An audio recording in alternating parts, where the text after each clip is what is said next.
আমরা সবাই জানি আমাদের রাজ্যের যে ঘটনা গত 30 তারিখে হয়েছে, এজিএমসির হোস্টেলের একটি ছাত্রী, তার সাথে যে ঘটনা ঘটেছে সেই ঘটনা নিয়ে আমরা সবাই উদ্বিগ্ন।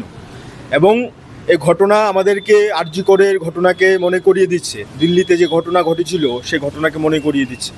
এই অবস্থায় দাঁড়িয়ে আমরা মনে করি আমরা এসএফআই এবং টিএসইউ আমরা ছাত্রদের নিয়ে, আমাদের রাজনীতি ছাত্রদের নিয়েই আমাদের সংগঠনের বেড়ে ওঠা।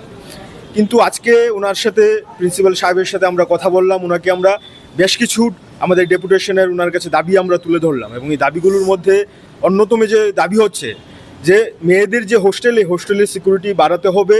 ছাত্রীদের নিরাপত্তার জন্য কলেজ প্রশাসন বা আমাদের রাজ্যের প্রশাসনকে সেভাবে ভূমিকা গ্রহণ করতে হবে। কিন্তু আমরা যেটা দেখতে পাচ্ছি এবং অবাক হচ্ছি, এবং এটা আমাদের জন্য দুর্ভাগ্যজনক, এতদিন হয়ে গেল এখনও আসামি গ্রেপ্তার হলো না।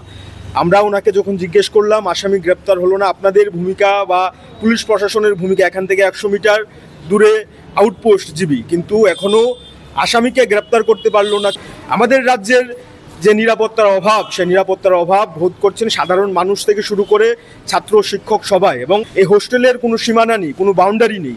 তাহলে একটা মেয়েদের হোস্টেল, সে হোস্টেলের মানে কি? হোস্টেলের মধ্যে যদি কোনো বাউন্ডারি না থাকে, এবছর 260 থেকে 300 জন ছাত্র যারা হোস্টেলে এসে ঢুকবে, তাদেরকে নিয়ে কি চিন্তাভাবনা ওনাদের কাছে জানতে চাইলাম। উনি বললেন এখন পর্যন্ত বিল্ডিংয়ের কাজ শেষ হয়নি, ওনারা আমাদেরকে সুনিশ্চিত করতে পারলেন না যে ছাত্রদের কিভাবে রাখবেন।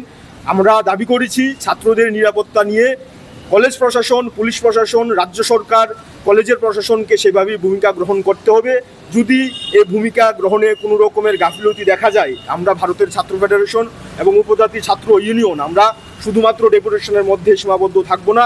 আগামী দিনে ছাত্রদের একত্রিত করে আমাদের ময়দানে নামতে হবে। মশলা হাতে নয় চামচে তুলুন। লংতরাই গুঁড়ো মশলার প্রতিটি 250 গ্রাম প্যাকেটের সাথে 1টি চামচ ফ্রি। লংতরাই গুঁড়ো মশলা, রান্নায় তোমাকে চাই।